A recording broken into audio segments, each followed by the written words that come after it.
Welcome to the HIT Podcast, H.I.T, Human Resources, Insurance, and Technology. I'm your host, Toby Kennedy. As we do every week, we are dropping into your feed with what I hope are bite-sized, digestible, but really well-curated conversations going on in the space. This week's episode will be no exception. This week's episode is brought to you by Montage Insurance Solutions. And without any further ado, I get to my guest, Glenn Poulos. Glenn, thank you so much for joining us. Hey, Toby. Great to be here. Yeah, I appreciate you taking the time. And first and foremost, we were chatting a little bit off camera before about just kind of your philosophy on, structure and people, and some of the books and speaking engagements are really impressive things that you've been able to do. And maybe just to give the audience just a quick overview of kind of your professional CVs, do you mind just kind of walking me through a little bit about the Glenn experience? Sure. Yeah. So I've been running sort of businesses since 1985. I got kicked out of the Canadian government for working too hard.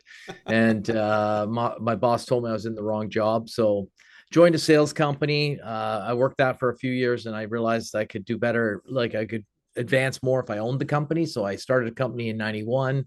And then in early 2000s, I sold that company. It was about 15 years later, and it was a good exit, but there were some problems along the way, which if it comes up, we can go over it. And then I learned a lot. Then I started another company in 2007 till 2022, sold that to private equity. I went to work for them until they kicked me out for not working hard enough from a private equity perspective. That's a joke. I'm just making that up. But yeah. You're like, hey, I've yeah, got success somewhere between government bureaucracy and yeah, grind of a PE. No, but two yeah, successful launches and exits and exactly. companies Yeah, sold and some books written yeah, as well. And yeah, really yeah. a prestigious career, honestly. And I just appreciate you being here with us because I like trying to chat with folks that have an expertise that I think applies to management in general, leadership in general, human resources specifically, business. And one thing I really liked that you sort of maybe philosophically have explored is the idea of team efficiencies, building structure, trust, a lot of kind of really maybe key buzzwordy sort of things, but that do indeed have a lot kind of behind them, beneath them, surrounding them. I'd be curious just to kind of have you take that really broad prompt and see just in your experience, kind of where does that take you? Yeah. So when a lot of that stuff didn't come to me until a little bit later in life, and getting a few black eyes along the way. And I kind of honestly, I was winging it for most of the time, and had one of those moments that I want to avoid, which is you make some decisions which could actually bankrupt your company, and then you have to, like, some people go bankrupt and some people fix it, and luckily, and they move on, right? And so in 2019, I started implementing a system called EOS, and that's Yeah. where I started to learn more of the programmatic ways of approaching things, and rather than just seat of the pants. And I mean, I had a lot of good ideas before, but but for me, it starts with the core values, setting the core values of the company, and sort of hire, firing, motivating, bonusing, rewarding, and based on the core values. And the core values need to be something that, a good proponent of the team sort of created. The boss didn't just Google them on the weekend and bring them in and say, hey, look at our new core values. Let's make a poster, right? So Yeah. start with that. And so they have to be meaningful. And then, clear roles and clarity, and clear roles, clear expectations, and measure forward-looking indicators, reverse-looking indicators. Meeting with the staff every week, looking at the metrics, looking where the red flags are, and that's some of the things I've learned in the last 5-6 years that have really helped me to let people go run with their jobs, but also have a clear oversight of what's happening. Yeah, And it's interesting. You mentioned clear roles, and I almost want to pause on that for a sec and kind of unpack that to say, yeah, how do you think an organization or a leader can best sort of say, like, I want clear roles, but how do I actualize that, right? Backing it up, looking at it from afar, drilling down, and then, disseminating the information. How does one clarify roles best? so so the way I approach it is structure first, people second. And so the first thing is, you have to sort of define the structure of your business, what's needed. So sales, operations, finance, marketing, right? And then you need to go in and you need to look at the processes in those departments and what are the processes. And then you need to look at who do you need to put in the seats in order to do those jobs. And so, and then you create clear roles by writing them down with the tasks of doing the processes that you've identified, right? And so structure first, people second, clear roles and accountability, and make sure they understand it, and then make sure that the metrics that you have in place reflect the goals you're defining in your clarity statement. Let's say that. How much of this do you think is on human resources to accomplish? Well, we always had human resources in the room with our leadership. So there was always kind of some, and it was I'm not sure the best way of wording it, but it wasn't really in a decisional capacity. It was more in like some sort of uh, like a referee or something like that, right? Like they were on the sidelines in the leadership meetings, on a weekly, and then the quarterly, and then the annual meeting, to make sure that the that HR could support people in their roles, and but management could get the job done, right? And so, and I mean, there's controversial takes on HR and the like, but for me, I see that HR really, they represent the employees, but they kind of work for management, and they have to figure out how to accomplish the goals that management sets in a way that meets the government guidelines, that no one's being left put aside or not treated correctly, Yeah. but not a clearinghouse for employee complaints that they don't like the vision of the CEO. Right. And Yeah, I think that there's a danger in the old school sort of personnel aspect of HR versus in today's day and age you'll see a lot of C-level HR. It's CHRO, right? And so yeah, they're getting chief titles, and I think that that's a really important, in my opinion, evolution of the craft of human resources is to get beyond what might have been, I'll borrow your term, a referee capacity invite to the executive committee meetings into, a seat, dang near the head of the table, right? yeah, yeah. I mean, they have to turn the expectations into structure, right? And they have to define the roles, align them with the pay structure and the incentives, make sure that accountability is present and it's fair, and and it's consistent. Yeah. Yeah. I wonder too, when you talked earlier about, meeting with your teams every week, et cetera, and that was kind of thrown in as you were making a broader statement that I didn't want to interrupt, but I did want to circle back Yeah, to because it reminded me about meeting cadences. And I right. wonder about when you say, hey, meeting with your team every week, I assume you say every week intentionally because you mean every week, but curious for you to talk about Yeah. meetings and meeting cadence. Yeah, so the meeting cadence that I'm going to talk about, I'm doing in my current company, which is a small business in Florida that I bought, 12-man team, but it came from what I learned in my 80-man company in Canada, right? And so we have weekly meetings, and then we have quarterly meetings and annual meetings, right? And so the weekly meetings are the leadership, and then the leader of each team meets with their team, and there's no cross pollination in the teams, right? Like, unless you have a seat in the group, you're not in the meeting, right? Yeah. There's not like, oh, I'm going to sit in on Jack's operational meeting because I started the company, and nah, none of that, right?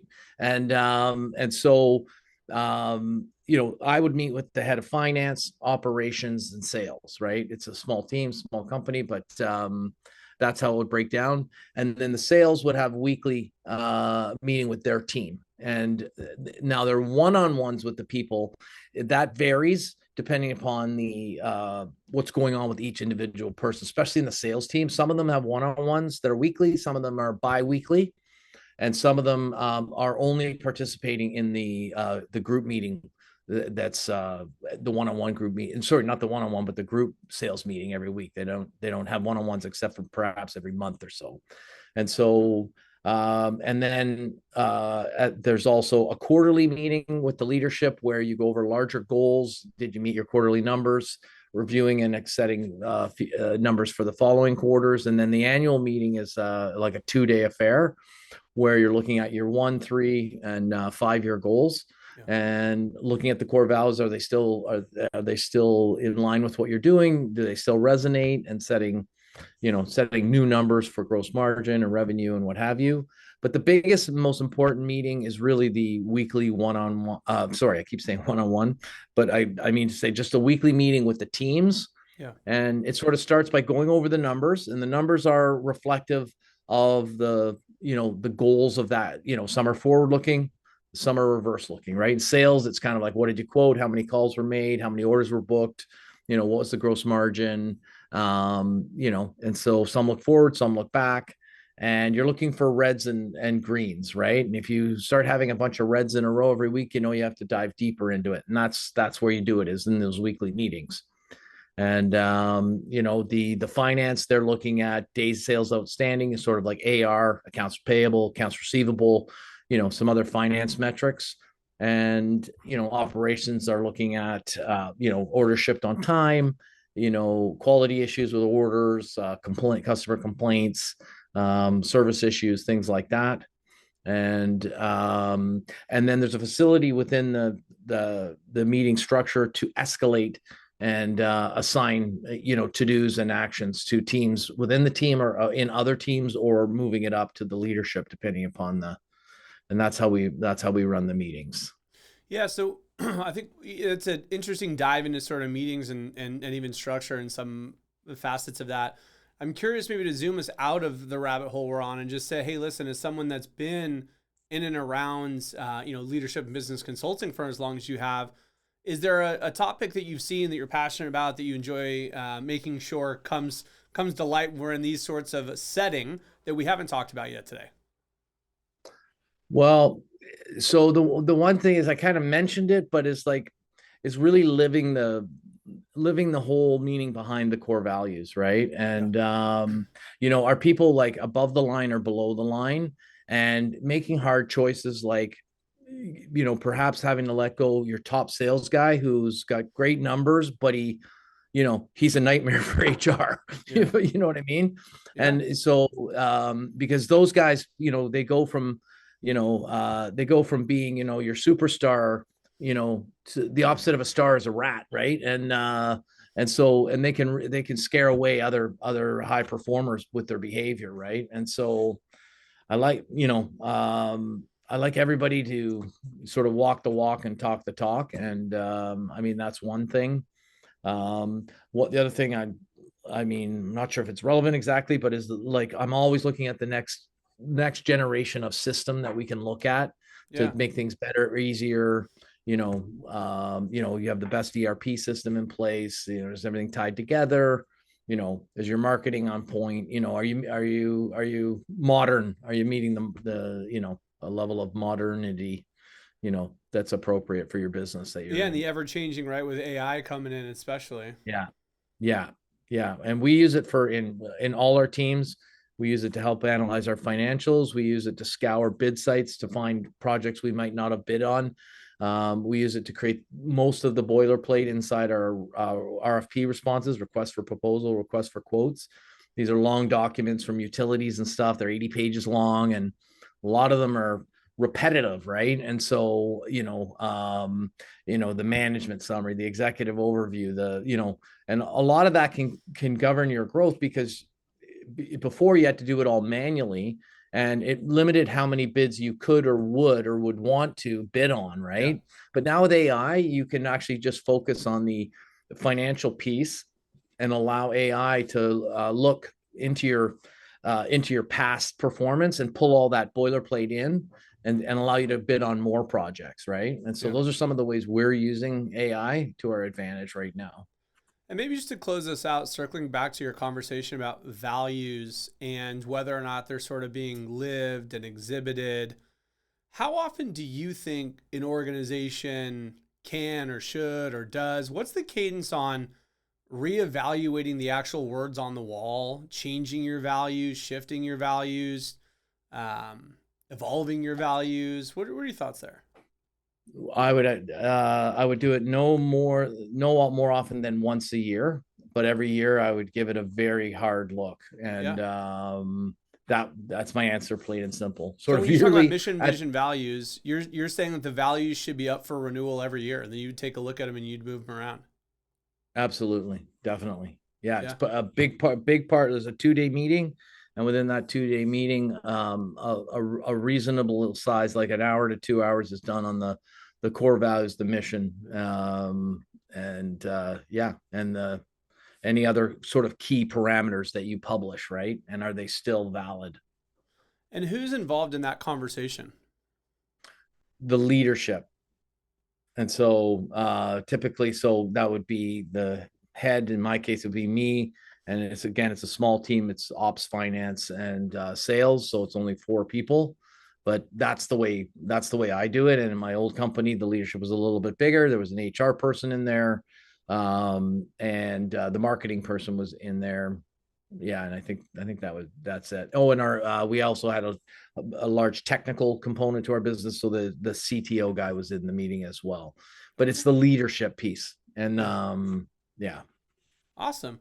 Well, Glenn, I can't thank you enough for our time together here. Appreciate you greatly. Anything you want to plug, your books, or you're speaking anywhere coming up? No, well, anyone's welcome to check out my book on Amazon. Never Sit in the Lobby. It's just a book about sales, lots of good tips. But if they want to connect with me and discuss or debate anything I've said, you can connect with me on LinkedIn. I'm happy to chat with anybody there, and people often want to debate things, so Yeah. I'm ready, willing, Awesome. and able for that. So I appreciate you so much, Glenn. That's all the time we have for you on this week's episode. I want to thank the sponsors, Rula, Excel Health, True Hue, the guys keeping the lights on. We're so blessed to be here. Thank you guys for joining us each and every week. Join us next week. Join us every week. And until next week, make this the best week yet.